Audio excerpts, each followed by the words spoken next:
Hello everybody, this is Yoko's Anime Reactions, and this is going to be my review for Attack on Titan Season 4, Episodes 5 and 6. Sorry, I got a barbecue sandwich. You can't blame me.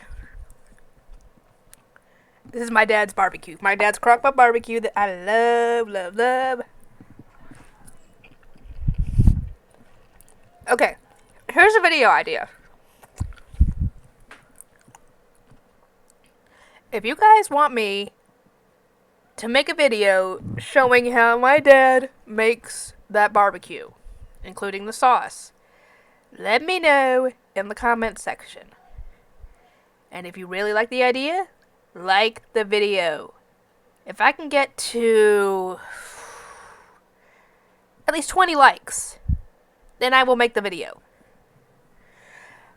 It'll probably be on my phone, because I have no way of moving this webcam around to do that, because I would have to take it into the kitchen to, show how to make it. But, yeah. Though, I could just do it would have to be when nobody is in the house, because then I wouldn't have to worry about any interruptions, because that's annoying. But, yeah, I could do that. Anyway, this episode is, that was actually Eren. Eren showing himself to Reina in the basement of the building right behind the stage. And Falco brought him there, and I didn't actually see the scene where they did it, but Falco brought him there, not knowing that this was Eren Yeager, the enemy that Reina has probably spoken of many times. No, actually either he or Zeke has spoken of him many times, because even the military knows who he is.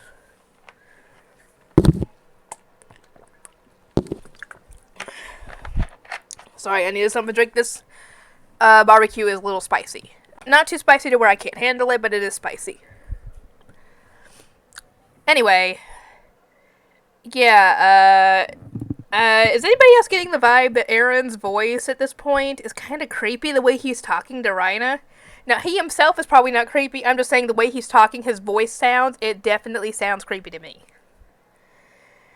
And essentially, he's asking Reina questions like, why did you break the walls? Why did my mother have to get eaten?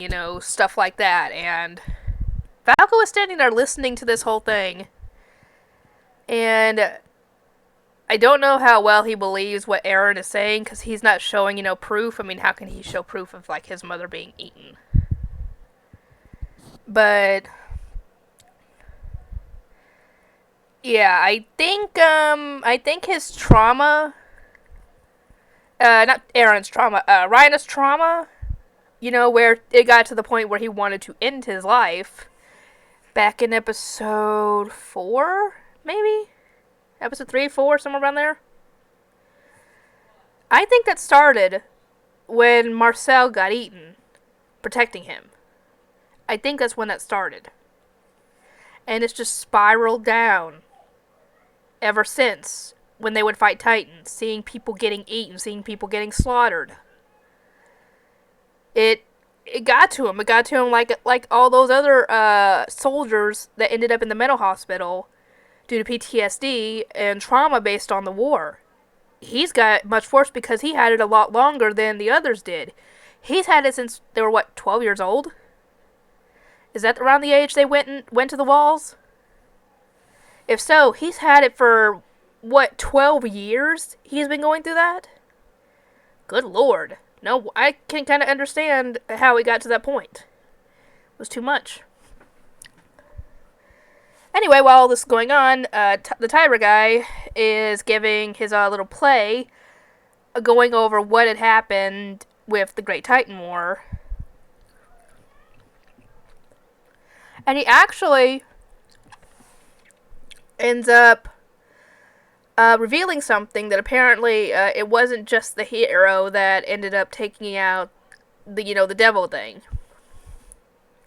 No, it was a combined effort between his ancestor and King Fritz, the first founding Titan. They did all that And the founding Titan ended up going back through the walls because they wanted peace. A sense of peace until they died. Because they were tired of the wars. And apparently the founding Titan, the king with that power, has the ability to awaken the Titans that are in the walls of Paradis and send Titans that are probably about as big as the Colossal Titan. Almost as big, because obviously the Colossal Titan could look over the walls. To go after Marley and anybody else that gets in their way.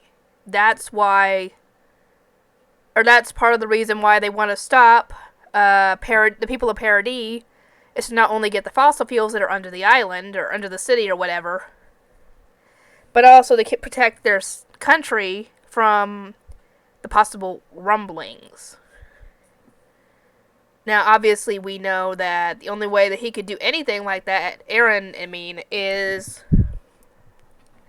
if he's touching someone of the royal family, like Historia or Zeke, or if there's anybody else, I doubt it.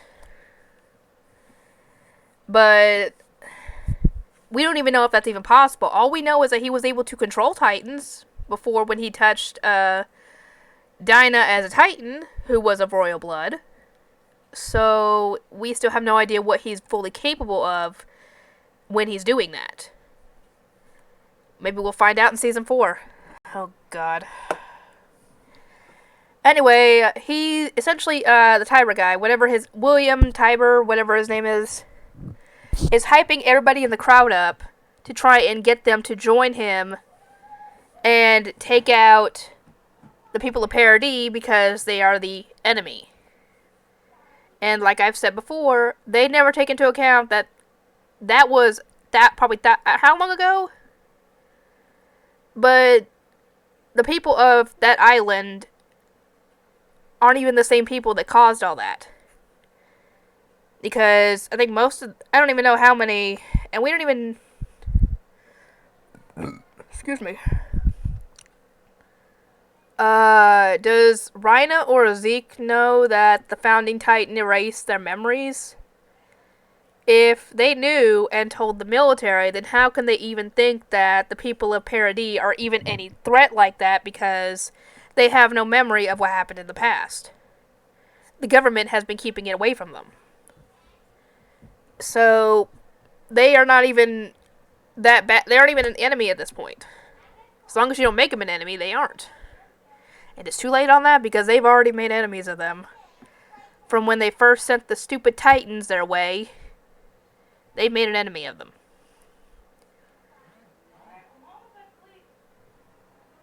Anyway, what I don't get is, another thing I don't get about the country of Marley. If you've got enemies of the state that could possibly turn into Titans, wouldn't the easier option to get rid of them would be just to kill them? Because then they might not have had an issue with, then the whole Attack on Titan thing, the whole storyline wouldn't have happened, because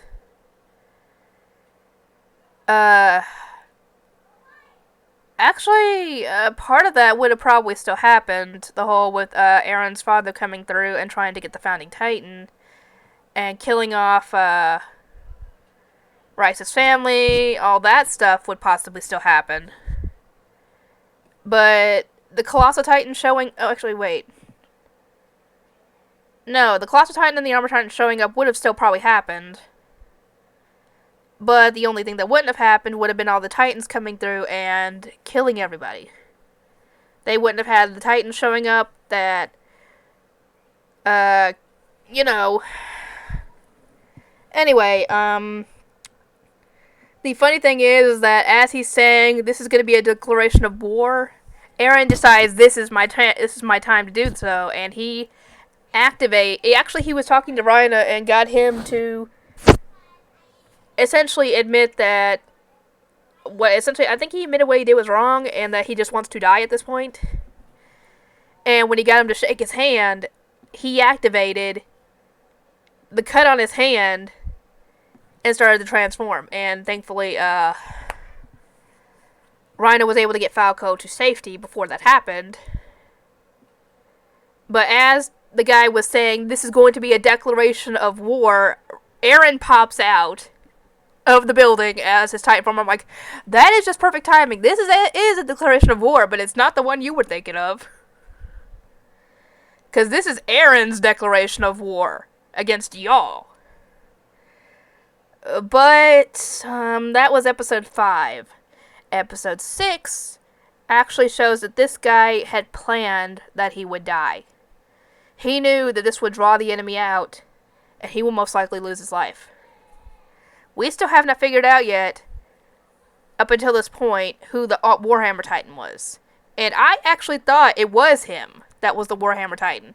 And that the reason that he was doing all this to die was that his 13 years was almost up. And I guess he had planned on letting Eren eat him. No. He does get eaten, but he's not the Warhammer Titan. His sister is. And, obviously when Eren popped out, debris from the building went everywhere, and many people died, including Sophie, and I can't remember the boy's name, the boy with the glasses. She got crushed by a piece of debris, to where you couldn't even see, you could only see from, I think, her top of her legs and down. That was it. And he was obviously upset, and he was trying to move the rock, but he got knocked over by people that were running away and got trampled to death. But he wasn't dead until they got to where a possible doctor could be, and he was already dead at that point. It sucks. They shouldn't have had to die. Not them. So now the only ones that were the candidates at this point are Gabi and Falco. And Falco we have not seen yet since this whole thing started. And, actually I forgot to mention last episode, but someone in a officer uniform lured the Cart Titan and the Jaw Titan away into a trap that is specifically set for people like them where they can't transform.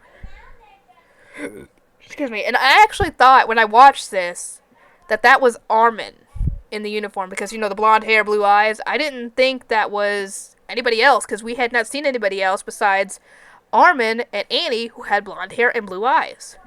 And the blue eyes were too dark for her to be Annie, because her eyes are kind of a grayish blue. And I actually found out that actually wasn't Armin. That was somebody else, I guess, that had been on the side of Marley, who had been on one of the ships that they had either destroyed or gotten to be on their side. So that person is now working with Eren and them. How? I don't know. They didn't show what happened, how they were able to convince her. Maybe we'll see that in the next episodes. I don't know.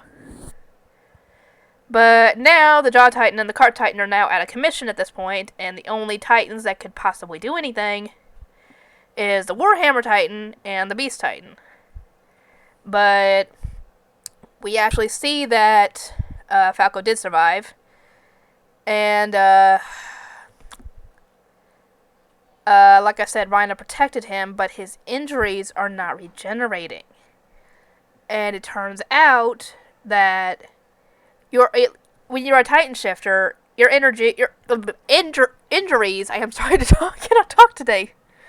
Your injuries do regenerate over time, but only if you have the will to live.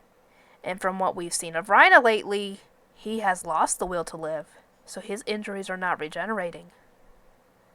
And he is currently unconscious or in a coma or something. So at this moment, Rhino is out of the picture. So now Eren is trying to fight the Warhammer Titan, and when I was watching this, it looked like Eren's Titan form had a blind eye. Is that just the way the light was hitting it, or is that actually the case? Because later on it sees that it's normal. I don't know. I assume it was like a trick of the light or something. Or the animators messed up. But yeah, we get to see that Mikasa and the others are there because I guess the letter that he sent out was sent to them. That, yeah, my plan is, I got this plan or whatever, and apparently they aren't too happy about the fact that he was there. Because I'm guessing it was against their orders. And he made this plan, and it was the only way they could get him to come home is if they did this plan. And at first, they're trying to figure out why they can't kill the Warhammer Titan, because Eren crushed its neck, the nape of its neck, and Mikasa got its neck to where it should have popped out the person. It did not. Eren realized after a bit that that was the first time they had seen a Titan go, someone go Titan mode from the feet up. And he noticed the person was in the crystal underground. And he grabbed it, and after going Titan again, because he had gotten out of the Titan, and he had it. He separated it from the Titan, and the Titan form went down. So now he's got the Warhammer Titan in his hand. And now he's trying to figure out, how am I going to get this out? Because, as we know, the crystal around Annie was I wouldn't say, I don't know if it was unbreakable, but I think they were afraid to break it and risk breaking her in the process, from what I know. I don't know. But at this point, the others pop up, and they've gotten older and taller. And, I think, the ones who help operate the Card Titan in battle show up because she had kind of warned them ahead of time that something was up. And they got them out, and now they're going. And the Jaw Titan is just so adamant about getting Eren in the Founding Titan. That's all he goes for, is the Founding Titan. And, speaking of Gabi and Falco, Gabi tries to go on ahead to where all the fighting's going on because she wants to prove herself again because she wants to fight. But the guards that were being, friendly towards them kept telling her, no, go back, and they end up getting shot and killed in the process by Sasha. And, Gabi's not too happy about that. This will later be bad. And for those of you who have seen episode 8, you will know exactly what I'm talking about. But, yeah, like I said, the Jaw Titan, Poco, whatever his name is trying to get at. He almost goes in to bite at the nape where Eren is, thinking he's going to get the Founding Titan, but then something pops up, and it is Levi! He pops in, awesome as always, and works on taking down the Jaw Titan. I'm like, yes! Get him, Levi! As you can probably tell, Levi's one of my favorite characters. But, yeah, this show is about to get... Next video, you guys, for this show, you will see me cry on camera again. That'll be the second time you see me cry on camera. I think. I don't know if there was more. Anyway, I will get to work on this, and I'll see y'all next time.